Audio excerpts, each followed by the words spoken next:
Hi, everyone. How are you? So nice to be here. It's really exciting to be here. I'm so appreciative and thankful for Arlo for having me and for the seminar for having me. This has been just a wonderful time. So thank you so much. One of my goals this summer was to read all of James Baldwin's works. Now, Baldwin has never been out of favor, but his writing is enjoying renewed interest in recent years. Maybe some of you saw the documentary, I'm Not Your Negro, which was a critical and commercial success. And If Beale Street Could Talk, Baldwin's fifth novel, was made into a film this fall, which I haven't seen because I have a child, and I'll see movies in 10 years. But Baldwin has been part of the current national conversation, and I want to read everything that he published. And I've read a few things, but I haven't read everything. So I decided to start with No Name in the Street. It's a nonfiction book, and it's about the late 60s and early 70s. And on one of the first pages, Baldwin remembers that when he was 5 or 6, his mother said, as mothers do when you're working and talking to yourself, "I have an idea." And she said this at the same time that she was putting a scrap of black velvet into the closet. Baldwin said that for years, he thought an idea was a piece of black velvet. I love that moment. I could see myself thinking that too. And what it makes me think of is how influential we are on each other, on our children, of course, but also our friends and other adults. An idea, an injury, an image can stay with us for years, if not a lifetime. Which brings me to my novel, No One Is Coming to Save Us, which counts as one of its main influences, The Great Gatsby. The novel's been called a reboot of The Great Gatsby, but it isn't a retelling exactly. Before the novel was published, someone asked me what I was writing about, and I said, I'm writing about a desperately poor family in rural North Carolina set in the very recent past, and they're black. In other words, it's just like The Great Gatsby. No. I was joking, but the joke was on me because the novel is very much inspired by the main urge in Gatsby, which is a return home and the irrepressible drive to create what feels like a family. What is interesting and exciting to me as a writer are the quiet collisions of everyday life, class, race, gender, and the kinds of stories I write are about the strangeness of those collisions, the strangeness of the everyday. I think writing and reading are hopeful acts, I hope they are, and we do them both to explain the world to us, to explain ourselves to ourselves. We need stories to recommit ourselves to a time and a place, to our time and our place, and to reinforce our shared humanity.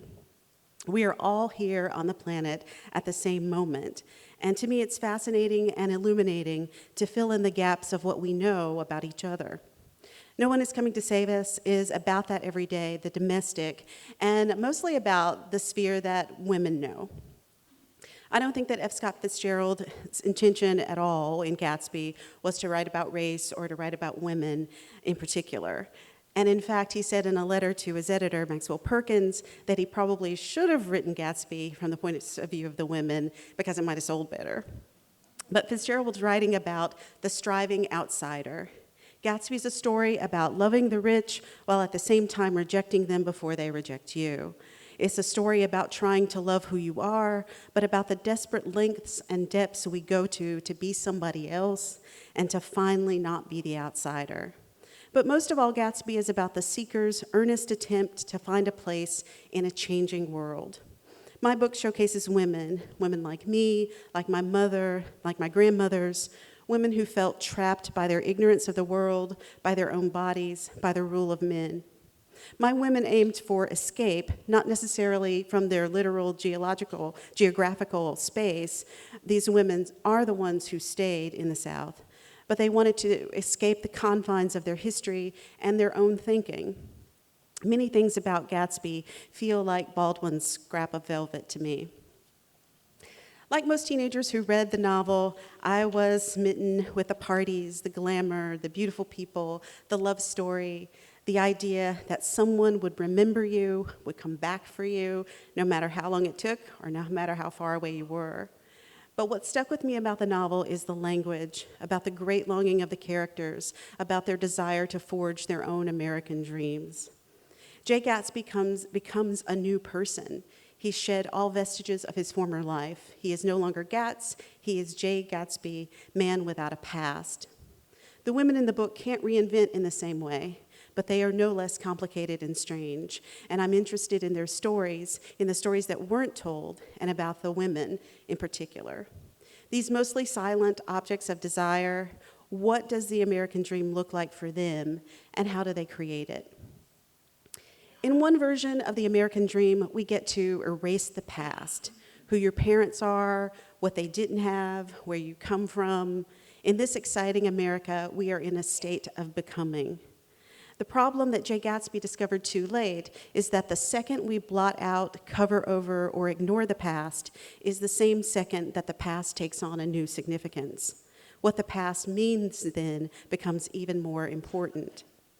So many of us from immigrant families, recent or not, from families of color, from religious minorities, are told, your life is not your life. What you do and who you are reflects on all of us. You are the keeper of the story. The past then is not tragic, even if it was, but a chapter in the larger story, a way for your ancestors to say, it's not going to be me, but it can be you, and you can overcome and make this story triumphant, even if I don't get to see the end of it. So on the one hand, the American dream says, you're a new creation. But on the other hand, the pull of identity consciousness says, your life is not your life. This tension of wanting to be an untethered American and wanting to acknowledge deep emotional and spiritual inheritances from our ancestors is a central tension and an animating factor in my work. But I find myself looking backward to imagining things were better than I know they were, forgetting my true past. We lived close to my father and mother's large extended families in Western North Carolina. We visited both families regularly, and I heard all kinds of stories. There were many characters in my parents' families, many funny people with stories for every situation. Some of the tales were about chamber pots, laughable poverty, exaggerated heroics. Some were just stories about chamber pots. I was traumatized by those stories about chamber pots, and love gone very, very wrong. These were the sagas of country people, some upwardly mobile, some not, that I came to hear as a soundtrack to life. The stories had happy endings with resilient people, at least the ones that weren't told in whispers. When we're stressed, this impulse to pave over the past can momentarily soothe us, but we can't let that nostalgia make us discontent and unfit for the present life. The reach of nostalgia is the fear of not existing, the fear of disappearing. But the problems of the past were not slight. They were not easily or laughably fixed. There were no neat or tidy endings. So often I want to gloss over the terror of the past and remember easy solutions, but the impulse to sugarcoat doesn't give the past the honest appraisal it deserves. Nostalgia is a start, but it's incomplete, and without truth, nothing in the past can be trusted. Jay Gatsby learned that deny the past, and it comes roaring back to you. It will not stay quiet. My characters know this reality too.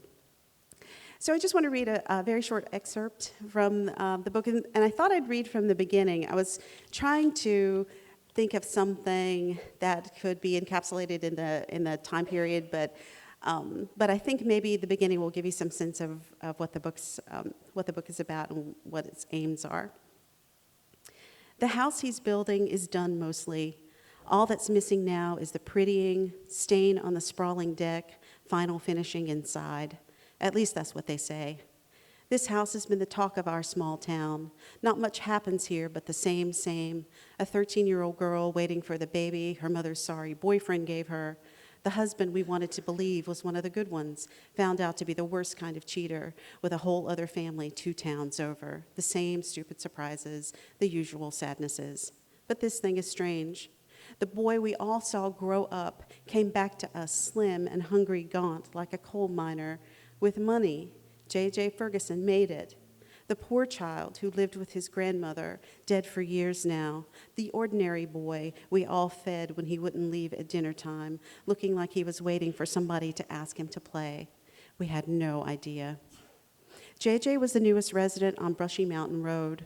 The car they say was his was parked on the long driveway most mornings until evening, while JJ worked alongside the Mexican men he hired. Every town has a section where the people are rich and their lives so far from yours, you almost expect them to speak another tongue. Brushy Mountain Road is that place for us. You can't help but get quiet driving on the road, like even your noisy breathing might disturb the beauty or rupture the holy calm that order and clean create. When we were young, we used to love to see the houses, all lit up with their curtains and blinds open, glowing yellow like sails in the black faraway on the ocean. If we went slow enough, we could see the brilliant colors of their decorated rooms, their floor-to-ceiling bookcases. We might even get a glimpse of one of them, sipping from a mug or snuggled into a chair, staring out into darkness. Though we knew they lived among us, bought white bread and radial tires like the rest of us, we loved the proof of them. I see him with my own eyes. We breathed in the houses, dreamed about the ones that would have been ours if our lives had run in different directions, if we'd had different faces, if we'd made all the right choices. The first thing JJ did on the mountain was cut out a whole new road up to his house. Heavy machines of industry, Kubotas and Deeres used to make the path dotted the hills for weeks like kids' toys abandoned. Men in town speculated about the tons of gravel, the weight of red clay that they had to shift from one place to another. The women didn't care about the road. They knew from their own yards how difficult it was to make a way to get from there to here. They dug their own paths, moved their own dirt and rocks in the stubborn Carolina soil. What excited the women was the River Rock Foundation, the big, beautiful windows, the walls rising up like raptured dead. Most days, JJ would be up there himself, walking around the site, talking to the Mexican men, or working hard, judging from the reports of his sweat-soaked clothes, his close-cropped hair grayed with sawdust. Living in a small town means knowing the news, the broad strokes, as well as the lurid minutiae of your neighbor's life. Your dirty kitchen, cancer treatments, drugged-out child, all on the sandwich board of your back, swirled around the body with a stink you could not outrun. JJ was from another small town and didn't have family nearby. Few people knew him to give too many details. We are not surprised. We knew too little about him when he lived in Pinewood as a young man. But soon he would show his face. When the house was done, Sylvia knew JJ would be knocking at her door. Years ago, that boy had spent much too much time in her kitchen, on her back porch, staring at her beautiful child, Ava. That JJ had loved Ava was obvious. That Sylvia loved JJ too, like a son, like Devon, her own son, was just as clear. Her son's name was pronounced like Levon from the Elton John song, though Sylvia was embarrassed to admit that to anybody. Devon was her firstborn baby, the baby she wasn't supposed to have. She never had romance about being a mother and knew that having a baby was easy if your body was willing. Girls hardly older than the ones Sylvia passed at the school bus stop at the end of the road every morning became mothers. But Sylvia's body had not been willing until Devon came. She was almost 30, old in those days, and sure that her baby days were long past. It wasn't that Sylvia loved Devon any more than her daughter Ava, but Devon was the child that changed her status, the child that made her look at the ordinary world as a big and dangerous paradise. JJ was so like her Devon, both calm boys, funny children with soft voices, with the same warm, puddled eyes like they'd been caught crying and they were trying to recover. Almost a generation had passed, a long time any way you look at it, but Sylvia knew that the feelings were there under the pancake makeup of the surface. JJ felt them too. How could he not? He had left them, but he was back. That counted. Of course it counted. They used to say, if you love something, set it free. Don't you believe it? Love means never letting anything go, never seeing it stride on long, confident legs away from you. You think love leaves? You think you are ever free? Then you are a child or a fool. Flee in the dark, spend a lifetime away, never say its name, never say its name. But one day, or if you are very unlucky, every day, it will whisper yours. and you know you want to hear your name. Say it, love. Please say it. Thank you.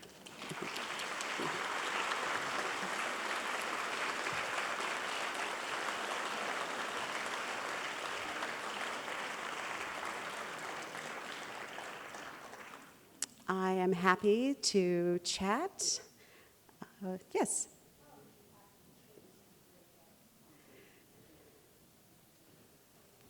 Please wait for a microphone to get to you and stand to ask your question. Thank you. Very simply, how did you choose The Great Gatsby? It's a wonderful choice. I love The Great Gatsby. I've always loved it. It's one of those books that I think that you read a little bit too soon, and it means different things as you grow into it, and the idea of this kind of loss and also this kind of renewal of self, I don't think that most 16-year-olds really get or really can understand, and that's not a fault of the child. It's just a life experience. And so it's always been one of those books that I've kind of had in the back of my head. And when I first started this novel, it was a very different kind of novel. It was about a rural family, and it was they had lost a child, and it was a grown child, and brother. And they decided that they could pray him back to life. And they set up a vigil to do this, and that went on for quite some time until they decided that was not possible. It wasn't feasible for their own mental health, and they decided to stop. And this was based on a story that happened in a small town in North Carolina. And the story that happened in North Carolina was to a white family. They were very religious. They were very much a part of a very small community. And so I changed most of the particulars of that. And so it was a black family in a bigger town, and there was only one member of the family that was actually particularly religious. So I say all of that to say that's how the story started, with this kind of family.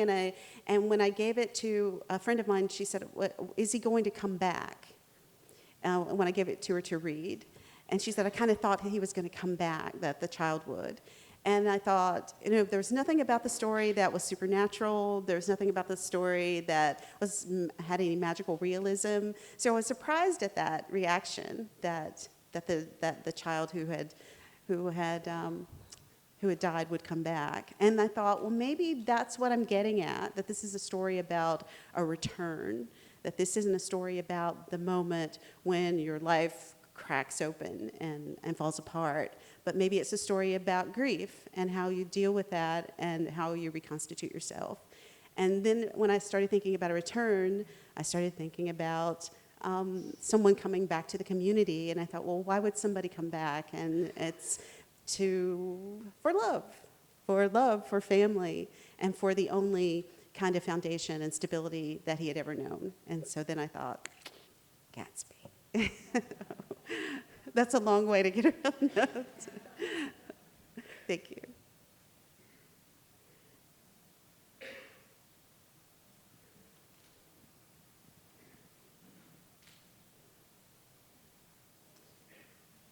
Oh, yes. Sorry. You talked about that so many of the stories you grew up hearing had happy endings, maybe even the chamber pot ones. Yes. Yes. And then a bit about the pressure, this triumphant sort of, the idea of you representing an entire. Was that pressure strong on you when you were growing up, when you were in high school, when you were finding Gatsby? Was pressure kind of taking you into academia and into literature, or was that more just what was in you taking you? I think there's certain kinds of pressure that exert themselves at different points in your life, in anyone's life, and in my life in particular. My family are Jehovah's Witnesses, many of them, and so there was a certain sort of pressure in that direction, and that wasn't about academics and that kind of thing. So that pressure, and I followed that path for a while, and until I thought, there's who am I? Who do I want to be in the world? And those questions are sometimes subtle ones that you face over years, and sometimes they are just right there for you. You know, you're at that fork in the road, and you have to figure out, well, what am I going to do now? And this will help define me in some really important ways. And so going to a university was very much about one of those kind of questions for me. But I knew I thought that there was a way to negotiate both things. And I knew I always wanted to be a writer, and I always wanted to be an educated person in the world. When I was a kid, we used to play, the girls used to play a game called Girl, and where we would call each other girl, and that was the big part of it. But, you know, and like, and you know, and we would be professionals in the world. We would come to our apartments, and we would, girl, you would not believe my day, you know, that type of thing. And that was the game. And you know, and looking back on it, we weren't married, we didn't have children, we were just professional grown-ups in the world. And I guess I thought there's this kind of sophistication that I wanted, and that I thought, I mean, I didn't get it, but that I wanted, you know. And so and I thought that the path was through education, and that's what I wanted to do. And that came to me starkly in some moments in my life. Thank you. Yes. There are some of us in the audience from North Carolina, and we've read your works because of the North Carolina connection. Yes. And I wanted to mention your collection of short stories because as a teacher, I think they're great tools for the classroom. And we also have a group of teachers here in the audience. But I'm interested to know what you're going to do next. Well, thank you, and the payment is in the mail, I promise, for that. Thank you. No, thank you, I really appreciate that. And I'm working on a novel right now. It's all in one day. It's a little bit of an odyssey, and I'm really excited about it right now. It's in those kind of stages where everything feels good and right. So it's just in the early stages.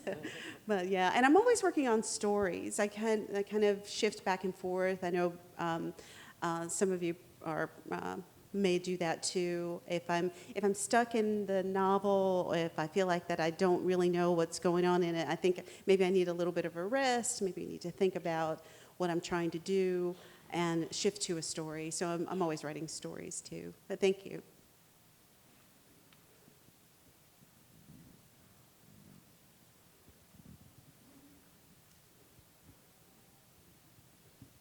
I've read the book and really liked it. Walmart plays a part in the book, and I was wondering if you subjected yourself to actually go to Walmart for research. Oh, that's good. Well, there's a small town where I visit when I go home to see my people, and Walmart really is the only game in town. You know, there's a produce stand and there's a Walmart. And so you kind of have to, you got to do it.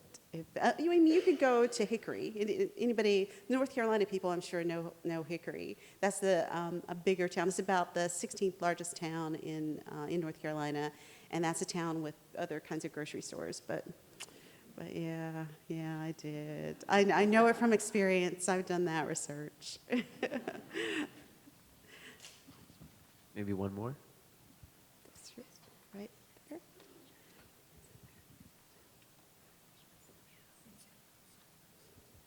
So, you mentioned the women in The Great Gatsby, and I'm currently, or I already finished it, but I'm still teaching it.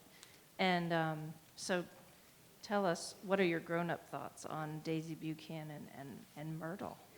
Because, yeah, we're always talking about that in class. Yeah, yeah. You know, I really don't think that Daisy or Myrtle got enough to say to us so that we know we know enough about them. I mean, when we first see Daisy, she's kind of lounging in the diaphanous dress and talks about her white girlhood and, and she's just being doted on and her child is who knows where. And, and so that's the vision that we get of her.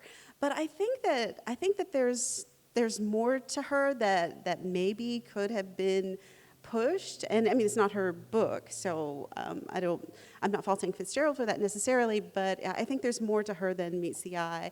And Myrtle, she gets very little in our consideration. And she's doing the same kind of thing that Gatsby's doing. She's a real striver. She's trying to better herself. This is the way that she knows to do it, to ally herself with a powerful man. And he's cruel to her, and he's even violent with her. But that's how she knows how to become something. She wants to be something other than she is.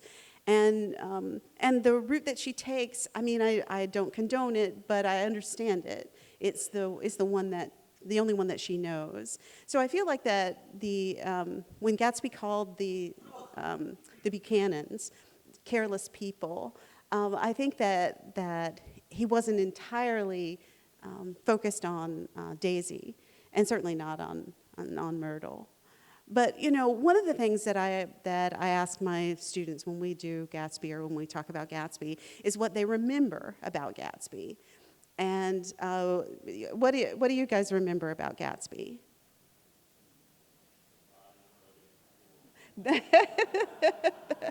That is almost never said. Almost never. Almost never. And I've asked so many people this. What do you remember about Gatsby? And people don't remember the body in the pool.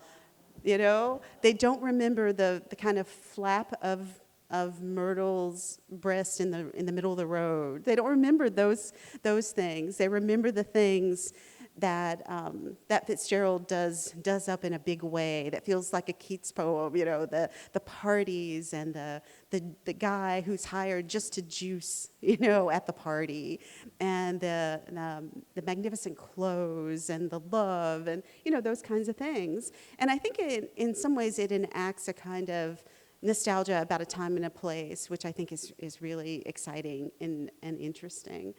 But the life and death issues, somehow, I don't know if they get under the surface a little bit. Okay, thank you.